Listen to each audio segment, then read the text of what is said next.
is how applying the organic laws of the United States of America can secure superior standing for you. Because the right of the American people to unlimited self-government cannot be denied. How would you feel if you learned that over 200 years ago, a shell game was put in place where a group of men cleverly substituted a form of government upon you significantly different from the one you learned about in high school or college? By literally borrowing the parts of underlying laws of the American Republic, a clone was put in place so you would not notice the difference, and so that you would volunteer to be part of it. The problem is that in this world of the clones, you have no God-given, unalienable rights. Tonight, for the first time on the program, we are delighted to have with us the top researcher and teacher of organic American law. Now in his 70s, researcher, author, and former attorney, Professor Dr. Eduardo M. Rivera, has devoted over 50 years of his life to the study and practice of law, with the past 20 years focusing on the immutable foundational elements of American law laid out in the Declaration of Independence, Articles of Confederation, Northwest Ordinance, and the Constitution. He has agreed to share with us some of his knowledge and lessons to help us understand how and why you have the absolute right to self-governance and what to do with it once you claim it back. But before we get ahead of ourselves, a few important words. The Gallant Goose is not associated with any other program, law firm, accounting firm, or any other legal accounting or other licensed professional entity, and is the sole responsibility of the private group of friends which constitute it. All opinions expressed are those of the participants alone, and no warrant is expressed or implied. This call is being recorded for rebroadcast, so we do not recommend disclosing your private contact information. To contact or be contacted by other participants on this call, please email the host and we'll do our best to connect you offline. To hear past recordings, just go to www.talkshoe.com/TC/139335 and select the episode. Also, to read the chat text from any past show, just go to www.chatgrabber.com. Type in our show number 139335 and select the episode. If you would like to receive a weekly email notifying you of the program, please email the host at thegallantgoose@gmail.com with the subject line, "Please add me to the goose." To be removed from the mailing list, use the subject line, "Please pluck my goose." Welcome back, everyone. Remember, justice should be blind, not you. Realize you are as powerful as the tools that you master. So don't forget to check out some of those tools at www.howtowinincourt.com/win/gallantgoose. And for those of you experiencing collectors or court cases messing with your credit scores, please remember to go to www.fixmyreport.com for a fast, easy, and final solution to credit score and credit damage. For those of you who don't already know about our guest, here's a little bit of background. Dr. Rivera was born in Cochise County, Arizona, about 3 miles from the Mexican border in an adobe house built by his father. He attended the local high school in Compton, California, where his obsession about the workings of government blossomed and became so focused, he was already being viewed as the local expert in all things governmental by peers and teachers. In 1960, he joined the 309th Army Security Agency, then a part of the Army Intelligence Division. After basic training at Fort Leonard Wood in Missouri, he was enrolled in traffic analysis school at Fort Devens, Massachusetts, where he learned elementary code breaking, and as it turns out, a skill that would serve him well as a researcher later in life. He attended California State University in Los Angeles, where he earned his Bachelor's of Arts degree in Government and Public Service in 1968. He then entered the UCLA Law School, where he completed his Juris Doctor degree in 1971, followed by, in 1972, him passing the California Bar exam to become a member of the California Bar. He went on to practice general law for some 34 years. His practice grew, and during the peak of his career, he was managing 4 law offices in the Los Angeles area. His experience in that practice allowed him to find and see that there were gaping holes in our legal and governmental systems. So what would cause a 63-year-old man to turn his back on a successful law practice after over 3 decades and instead become immersed in the discoveries about the underlying truth of our laws and government? Dr. Rivera says it was as though pieces of a puzzle had been gradually coming together in his mind over the years. When the big picture was finally formed, he saw that this was something so important and so ignored in the American educational system that he knew he had an obligation to teach what he had found to others. The proof of his discoveries are found in the organic laws of the United States of America. His solutions to the problems of unlimited government and its written laws are embodied in what he calls the work. He welcomes everyone to check it out for themselves and consider enrolling as a student at www.organiclaws.org to learn more about ways to return to a life of lawful self-governance. So without further ado, let's please welcome Dr. Ed Rivera to the show. Hi, Ed. How are you doing tonight? I feel great. Very happy to be on your show. We're delighted to have you as well. Is there anything you want to catch up on? Did I make any errors in your introduction there? No, that's generally the way I was educated. I moved on from Compton, which is celebrated today in the news and in society as a place of song and gangsters, to Pico Rivera and then Whittier. I graduated from high school in Whittier. Okay. A lot of the folks on the show don't realize how much time we took to actually prepare for this program, so we both came to an understanding, I think, that one of the first things that we need to do is try to help everybody put their minds in the proper perspective before we start, right? Correct. So to begin, perhaps let's give the audience a moment to reset that collective consciousness on the subject of government and who is supposed to be controlling whom. With that in mind, please take us back in time to the late 1700s. Help us frame tonight's conversation based upon what your research has shown to be the underlying foundational beliefs and goals of the American people at that time, when this giant snowball that we call the United States of America was first forming. And please, have at it. Okay. The situation in America in the late 1700s was one of economic success. They were doing pretty well in separated from England by 3,000 miles after they had first come to America to escape England's economy.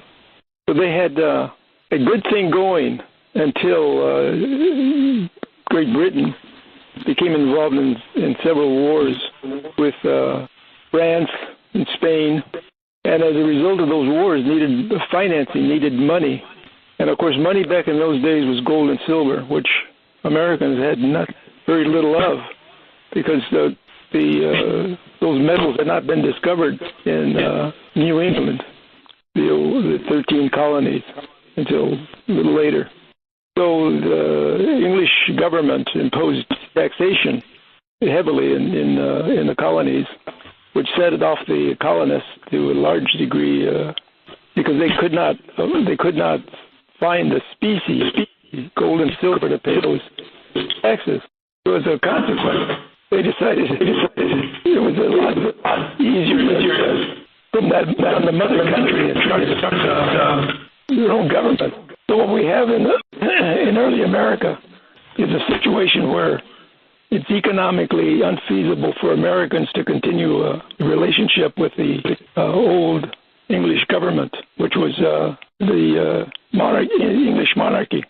King George III was beginning his reign of more than 60 years, and English Parliament is passing laws that were to be called the Intolerable Acts, which fomented the revolution in America. Could that have been in part at all because of the fact that the gentleman known as King George III wasn't even British? He was actually Prussian, and he really had no scope of understanding of what the relationships were with their various territories? That's absolutely true. He Hanoverian German, but it was still a carryover from ancient times when all the rulers in the world were tyrants, and Americans had gotten along without tyrants all the time before George III arrived on the throne, and they were anxious to continue without the tyrannical government, which all monarchies clearly are. So was that something that was being stepped up by his advisors, or something that he personally was willing to do? And that's just a guess, right? Well, what happens in England is that the king's power is over time diluted. It's still the basic idea of a tyrant, a monarchy is, and so the Parliament is the recipient of the king's power, but it's still royal command. It's still a royal domain where there are subjects instead of citizens. The Americans believed in citizenship and the right to self-government because they had been doing it for so many years, simply because England was too busy, and the Americans presented no real value or no substantial value to the mother country. Well, what a lot of folks on the call might find interesting is if you just go Google Scotland right now, you'll find that even here today in 2016, Scotland is just now disassembling their land holdings by lords of estates so that individual men and women can actually own pieces of property and no longer have to be tenants. And it's just happening right now as we live today, showing you that the concept of controlling property by the powers that be is a very difficult thing to dislodge. What do you think? Well, it's the old domain. It's good to be king because he owns everything technically, though people have a claim on their homes and their other properties. But the monarchy is supreme. So that's how government is created over time. The king creates a corporation called government that runs the country while he's enjoying himself with his treasures and his power. So all government is a result of a dictatorship of some kind. Well, Ed, you've been quite a strong advocate and irresistible force in the area of individual rights for quite a long time now. I recall a story that you mentioned with a professor at UCLA, which might have been one of the places that started you on this uphill path. I think a lot of folks are interested in maybe following this kind of a path, but they might feel intimidated by things that are going on around them. Would you mind sharing with our audience what got you started and what keeps you going and being unafraid of those things that are around you? Well, law school is a kind of intimidating experience for all the people who go to law school, because the first year of law school is just loaded with work, study, and the breaking of all your ideas of what law really is. Ultimately, though, you come to the conclusion that the law is going to be told to you by the judges, and so you had better get used to it. And so that really works in most situations, because the professors become the symbols of the judges you're going to face in actual law practice. So law becomes something that is not understood directly, as in black letter law, the way not George Washington, but the way Abraham Lincoln learned the law, by reading about it in a book, called a horn book. A horn book because the covers were made of tough material from the horns of cattle. And it's really tough material. And so that gives you an idea how they respected the law back then, that the judges would tell you in so many words what the law actually was, and then you could read about it in the book. From there, we get the idea that, judges can start changing the law a little bit at a time, by writing these opinions in books that are not as substantial as a Horn book, but still black letter law, because it's printed law, as opposed to what people understand to be the law as the law of thought, the law of nature, unwritten law, which is of course stronger than written law, but of course not part of written law in the courts. So, what keeps you going? Well, that's I think is what keeps me going, to make it a lot more simple than what I was taught. You're taught laws that have really very little relevance in the future in your practice, because of what you're dealing with in today's legal society is written law that is constantly changing by government regulation. So would it be fair to say that you are in search of immutable law? The discovery of that law is what everybody should be after, because a wise Greek man, we don't make the law, we discover it. We just discover it, yes?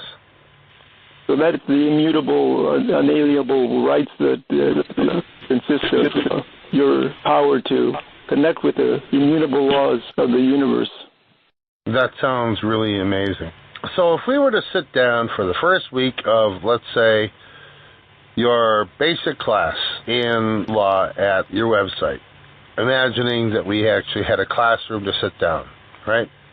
What would be the overview and curriculum that you would cover in that first week, just as a reference? Well, like law school, it's reading. And what you read are the 4 organic laws.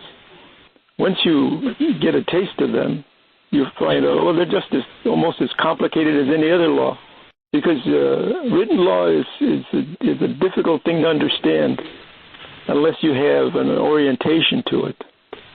So my orientation to it has been the posts that I have written over a period of 4 or 5 years.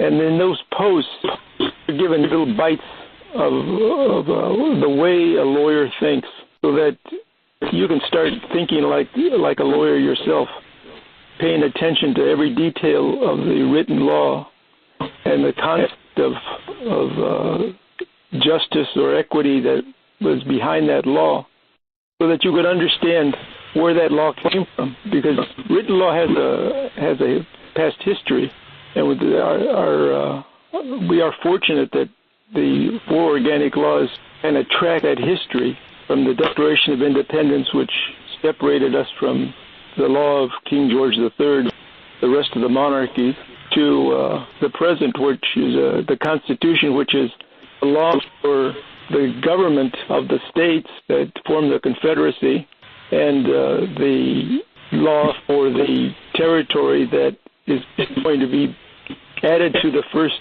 13 states. That whole idea of how law is transformed from the dictatorship, the monarchy, to government of a republic, and then the loss of that government by manipulation of the organic law that deals with the property that belongs to the Confederacy. That's what you get in the post that I've written. Yep, and that's a good bridge point to my next question. I think it's apparent to most Americans that the Declaration of Independence was issued on behalf of each of the existing colonies, both collectively and individually, and that their individual sovereignty was not up for bargaining. So how is it that, like in Star Trek terms, that they had no intention of being assimilated into the Borg? And who, how, and when did some political arm wrestling start to subjugate the people's rights and their states' rights under that single federal management team? Well, the discovery, the rude awakening that the states have is that once the people are freed from the dictatorship of the monarchy or the Tsar or the Caesar, whatever dictator is in power, once the people are freed from that, they're free. And it's going to be impossible to subject them to tyrannical rule, or even just plain old government rule. Again, they have to be tricked into subjecting themselves back to a governor. The self-government really means just control over your own actions, because you have no power to govern your neighbor. You have no power to tax your neighbor. You have really no government power over anyone else but yourself.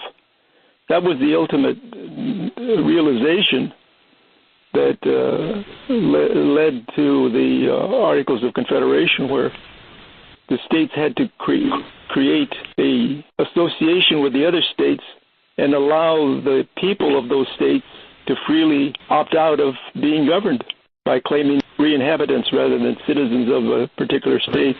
On that subject, Ed, isn't it true that there have been no fewer than 3 to 4 Supreme Court rulings? We'll deal with the qualifications of the Supreme Court later, but to date, there's at least 3 or 4 that were issued in the 1800s that simply agreed and declared that sovereignty devolved from the King of England to the individual men and women of America, but that they were sovereigns without subjects. And basically, it meant that America, if it was to go forward, had to be a nation of individuals constructing treaties between each other. Isn't that about right? It is just about right. And treaty is a good word for it, because there's no obligation to make peace with your adversary or neighbor or friend. And it seemed to be difficult for the politicians of the day, and they might want to come up with a streamlined version to get around that reality. Well, there were no politicians if that idea succeeded. There would be no government. Everybody would get along because they had to. You're talking about a controlled anarchy, aren't you? Yeah, but I think that really is the best way to run a large organization, is to allow people to come to agreements and test associations and rules on their own rather than be dictated to. Just because you're a sovereign does not mean you cannot descend from the position of sovereign to enter into a contract, correct? That's right. So you can then come up with a practical solution for the dilemma just by that basis. And the Constitution itself, as the final document of the 4 documents that you present, guarantees no interference with contracts, correct? That's right. There are a lot of nice things that are in the Constitution, but it's got to be understood that that document was not what people claim it is. It's not a creation of a government. It's only a gloss, an alteration of the existing government under the Articles of Confederation. What the Constitution really is a organization for the management of the territory that fell into the hands of the Confederacy at the conclusion of the Revolutionary War. The Northwest Territory. Well, isn't it true? Congress still applies the label Organic Laws of the United States of America to their published versions of all 4 written laws, and nowhere is it to be found that there are any instructions, footnotes, asterisks, or anything else to tell the reader that the Constitution replaced the Articles of Confederation. That's just a presupposition by certain politicians that would like people to think that. Is that true? That's true. What written law is written exactly as it's supposed to be, and that means the people are not to be governed. What is the government that we understand to be written about in the Constitution is a controlled organization that manages the territory and other property that belongs to the Confederacy. And so the Confederacy is holding on to that property just long enough for the people to take it over, to buy it. Right. You know, I know that it sounds kind of crazy to say it this way, but I think at law it's actually true if I say it this way, based upon my research. But you know what? I could be wrong. It might have been simpler. Instead of saying we the people, they could have said we the kings and queens. And in effect, when George tossed off his mantle of power to the individual people of America, and they all became sovereigns. And of course today, if you use the word sovereign, you must be a political maniac and you should be in a FEMA camp. But it's just the contemporary name-calling process where, 100 years ago, the word Negro was not a derogatory term, but now here in Chicago in 2016, it's a derogatory term. So words over time take on different meanings, and sovereign also has become a derogatory term in American politics. That aside, the American people are the sovereigns. They are the kings and queens of this country. And I think what you're saying is that there is no law that the Congress can pass to govern their authors of government. Is that right? Well, you have to look at the words that create law very critically. And when you have something like the preamble, which is where you get the we the people of the United States, you have to figure out who these people are and what is the United States. Because the United States isn't a confederacy. You can start parsing out the words in the preamble and come up with a whole different version of what those words actually meant and were supposed to mean. Because written law is a statement of something that is actually the law, something that is actually real. People's impression or opinion of that is just an opinion or an impression. And in the view of Justice Scalia, it should be absolutely interpreted by how it was written in the context of when it was written, and not subject to interpretation by, hippies like me or conservatives like Donald Trump later on. It should be tried to be perceived exactly as it was meant. That's right, and the way you do that is the trick, because you just say, well, we're going to interpret it this way because isolated from all the rest of the document or the rest of the 4 organic laws, this particular piece of information from those organic laws means this. They all have to be written and understood together. I agree. One of the things that just blows my mind, after I started looking into a lot of these things, as a lot of us here in America have done, especially on this wonderful little show that we share, no place that I can find in the Constitution or any other recorded act of Congress or their publications, including the Federal Register, is there an existence of a declaration or act of Congress causing the Constitution to replace, repeal, or nullify any of the 3 previous organic laws. And, Congress, with all their lawyers as advisors, is really good about making sure they don't screw up. So how's that possible? And if that was not intentional? Well, what you said is almost entirely correct, except that there is a place in the organic laws where there is an organic law, a previous organic law, is repealed. And that's in the Northwest Ordinance. And the very last sentence repeals the old Northwest Ordinance, which was the resolution of April 23rd, 1784, which made the Northwest Territory part of the United States of America, the Confederacy, which is where you get the identity of the people. Those are the people who were on the territory that was received from Great Britain in the Peace Treaty of Paris, Treaty of Paris of 1783. The people are like the people of Puerto Rico. They're citizens of the United States, but not of a state of the United States. So back then, in the late 1700s, the Constitution spoke of we the people as the citizens, of the future citizens of the Northwest Territory and similar territory that would be the rest of the United States of America. Those were the people. The citizens of the United States were different. Those were the citizens of the states, the original 13. And by being a citizen of an original state, you automatically had citizenship within the Union. That's right, because the Union was in charge of the passports. The Union was a representative of the states and the only territory they did had was by ownership, the proprietary power. And this is what we teach in the course, is that the government of the United States of America, under the Congress of that entity, could make laws, but only for the territory that it owned and the people on that territory.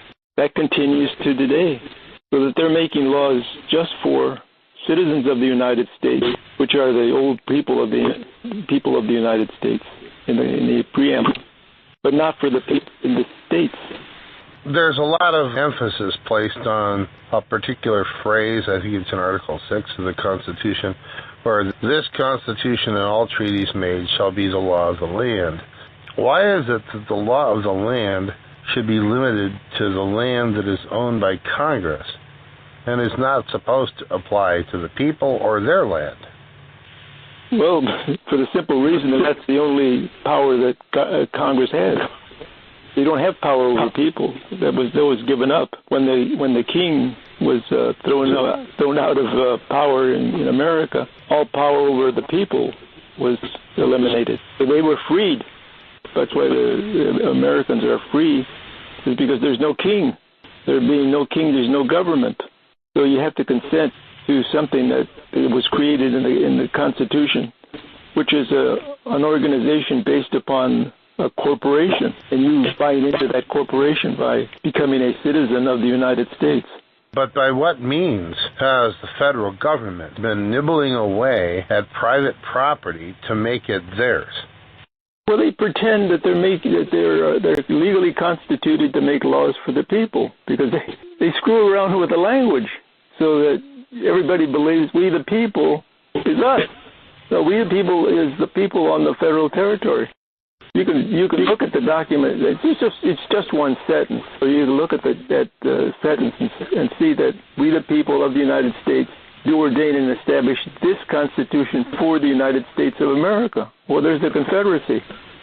The Constitution is created for the Confederacy so that it can manage its property properly, because now it's got the approval of the original 13 states to manage the federal territory.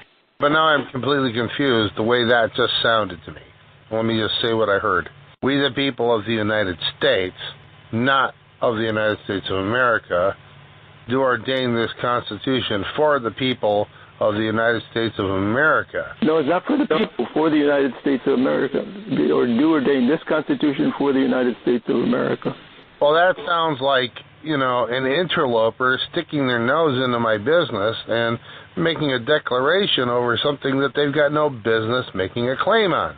It sounds like that, but it isn't, because what the preamble is saying is that the people on federal territory who really have no rights other than those rights that are given to them by Congress are going to ordain and establish this Constitution, not some other Constitution, but this Constitution, which is the one of September 17, 1787.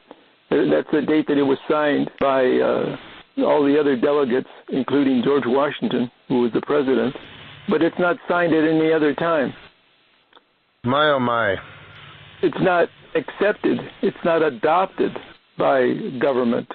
So when something is not adopted by government, it has nothing to do with government, except that it's part of the organization of government, which makes it just a corporation.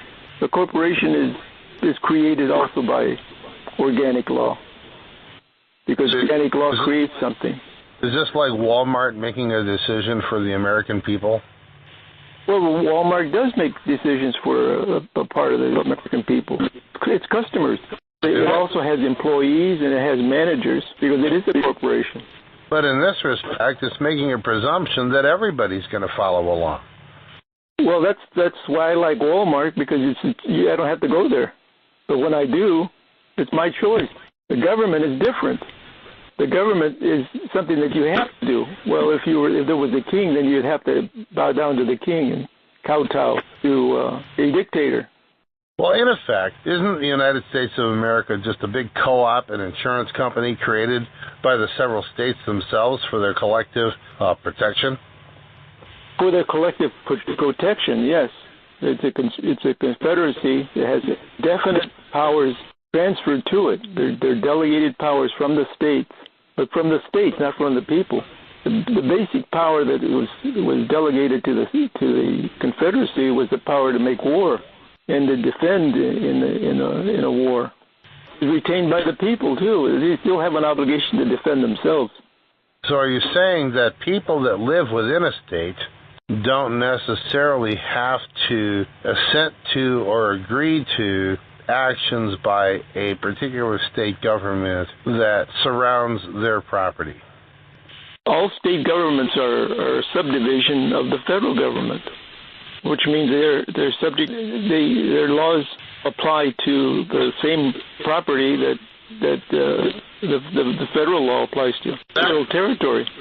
Ed, that's really confusing, because I always thought, the way I read the organic process of America, were that the states exist first and then the federal government exists by their creation, so that they're not subdivisions of the federal government, but the federal government is a creation of them. Now, please explain that, because I'm confused. Well, we start off with the idea that once you get rid of the king, you get rid of government. How do you reinstitute government on a people that are now free? It can't be done. So how it's done is just a matter of how we interpret history.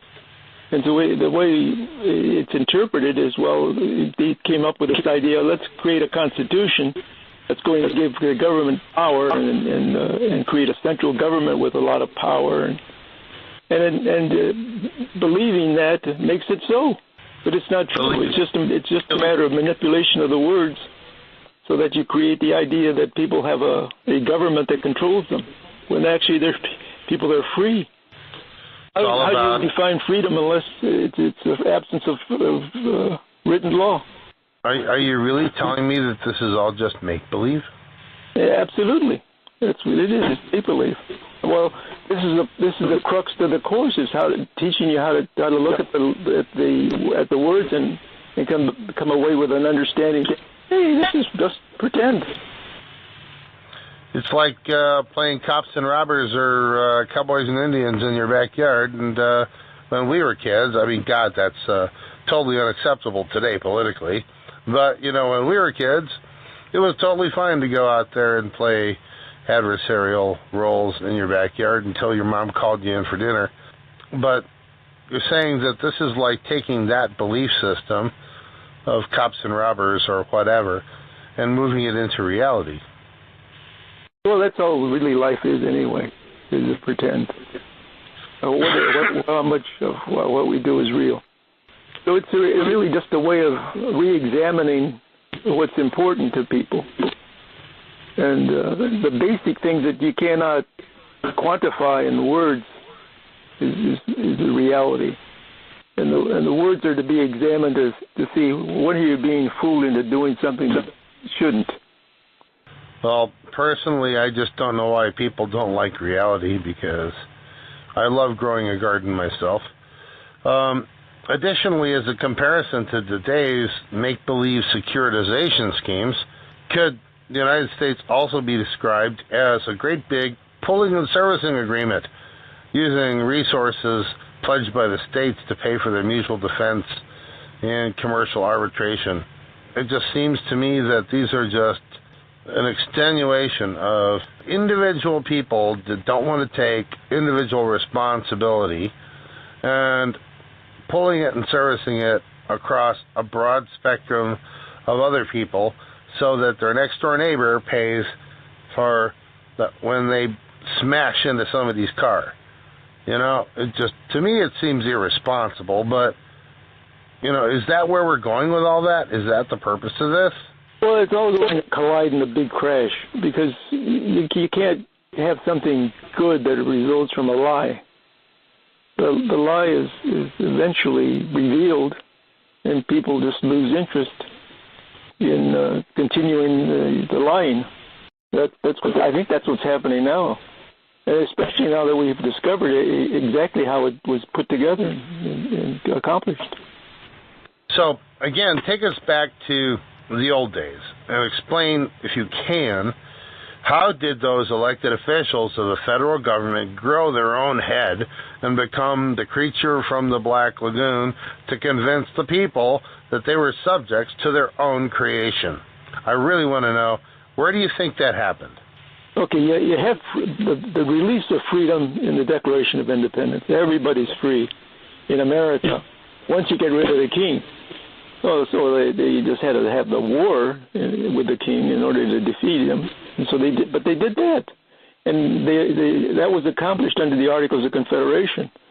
So the system of government that existed at that time was sufficient to defeat the world's greatest military power. They had a lot going for it. But what politicians didn't like is that they weren't included in the operation of the freedom of the people. So they devised a plan around the Northwest Ordinance to create a government over people that they had really control over, because you can't squat on somebody else's land and build an economy around that. So the Confederacy built an organization around the ownership of the Northwest Territory, which is several states now, including Illinois. Yeah, I often wonder, the people who own property in Illinois have a different status than people that own property in Connecticut? No, it's not a matter of title. Title is not really much in dispute. It's the cloud on title that is caused by claims of the government saying that they have a right to have a say in how your property is used. Seriously, though, what if you're sitting on an original land grant, like in my case, from President Polk to a gentleman named Eber Chapin, and I have traced the title back, and I've made a claim that I've got clear title back to that original land grant for my property, and that all of the inherent and assigned attributes of that original land grant are mine. Okay? Now, where's the federal government coming into my bedroom? because it claims, and you have probably said that you are a U.S. citizen. Remember the 14th Amendment? You're a U.S. citizen if you're born within the United States and are subject to its jurisdiction.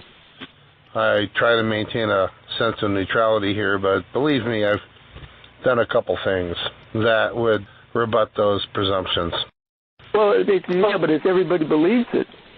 Remember, what we're talking about is a belief system, not actual reality. The reality is we're all free, and the government is limited to what it owns, just like everybody else is limited to what you own.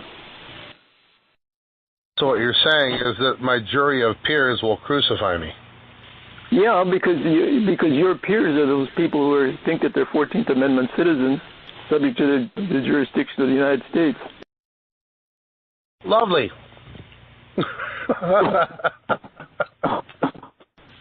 That's where my school comes in. My Institute for Organic Law is to instruct people into how do you explain that you want out of the system, you want out of that particular organization, and you want to be free, enjoy your freedom. Between you and Dr. Graves down in Florida, I wish you the best, and I will do my best to help keep letting everybody know about it. But my oh my, that's an uphill battle.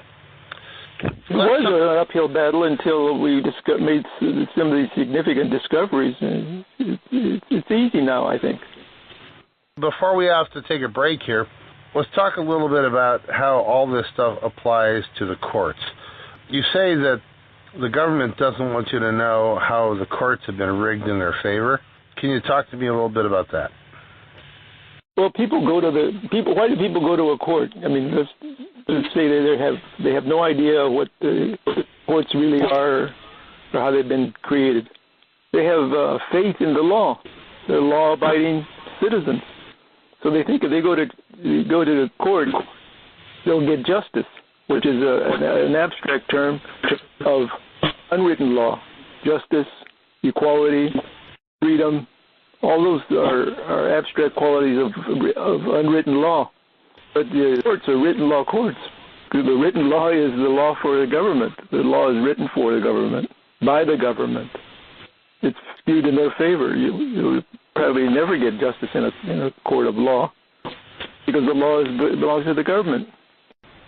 So how did the ratification of the Constitution create a Supreme Court with some judicial power, but without a specific number of judges and without any authority over the people's disputes? Remember, they're secretly creating a government for the land that they own. It's like the land that you own had handed down from President Polk to you. That is your property to do with as you wish. So that's what the government thinks. We're making law for the United States, having tricked you into believing that you're in the United States instead of a state of the United States of America. And so that's the way they gain power over you. You believe something that's not true. And they're not going to tell you the truth because they have no authority to do so, because they can't. You have to know the law independently of you shouldn't believe the government. Good grief. It's almost like trying to convince people that the United States versus the United States of America, and why don't you continue printing of America? And they go, well, we're just trying to save ink to save the budget so it costs taxpayers less money. No, they're telling you the truth. The United States is different from the United States of America. That's why it's different. If you go into the Constitution and you go to Article 1 and look for a president of the United States, you'll find one. If you go to Article 2 and look for a president of the United States of America, you'll find another one. There's a president of the United States of America, and there's a president of the United States. And there's another one. There's a president of the United States who is not an employee, because the president of the United States who takes the oath in Article 2 to preserve, protect, and defend the Constitution of the Constitution of the United States is an employee. The other one is an officer of the government because he takes an oath to support this Constitution. So, Ed, it's sitting there in plain sight. It has to be in plain sight. It has to be unequivocal. It's got to be just as it's stated right in the document. And it is. But everybody makes the mistake of believing what they're told. Wow. At this point in time, I want a refund from my college American history and government class. Good luck. Well, you know, my youngest son just graduated from there this past weekend, so I still have a relationship with the business office. Maybe I'll go back and say, I want $350. You know, you guys taught me a bunch of bullshit. Anyway, we're getting close to our break here. Where should we wrap up on a question about this stuff? It's amazing all the stuff that you know, sir. And I think we could probably keep you on the phone for 3 days, but of course we'd have to put you on life support. And I'm not sure if the group here is ready for that. How about this for a closing question? If we're operating under a democratic de facto government, pretending to be the heir or assign of the Republican form of government mandated and guaranteed in the Constitution, how does all that matter, and what the heck are we supposed to do about it? Well, I think it all has to do with voting. You vote Democrat or you vote Republican. And you're making a choice between, well, we're going to do it based upon everybody has a vote and they can vote the rascals out, vote the rascals in, or is it going to be Republican where we have voting for offices, and if those officers don't work out, we impeach them. The whole idea of what a republic is and what a democracy is, and there's a blend of both of them, and so it actually results in voting for corporate regulation by Democrats or corporate regulation by Republicans, people who are aligned with either party. Well, in my experience, I've observed the two-party system go on to steroids, and it no longer actually represents any of their fundamental beliefs. A lot of people don't even recognize the fact that the Republican Party used to be the party of Abraham Lincoln, who freed the slaves. And now everybody goes, oh, they hate the black people, and they want to just have all the white business people win. So, I mean, the diversity and the changes and the dynamics of American politics, and just using a name or a label to associate a way of thinking by that label is completely, in my mind, erroneous. Anytime you put a tag on something, I think it was Richard Bach, author of Jonathan Livingston Seagull and a number of other great books, in his book 1, talked about how if you create a law and write it down and it becomes static, it becomes frozen and useless, and that the law must remain unwritten and dynamic, and that once you write it down, it gets screwed up. And, you know, the same thing can be said of political parties, that once you write it down, it gets screwed up. I don't know what's happening in America today. I pray for my kids and grandkids that we can do a better job than our parents, grandparents, and everybody else did, because the level of our ability to read and understand language is so much better. We have the internet. We have so many things going on for us today that allow us to communicate with each other in ways that were never possible before. So we can actually go right around all of the powers that be and talk to each other directly. And I pray that we can utilize these tools and resources to make a difference, not for me, but for my kids and grandkids, and yours. All right?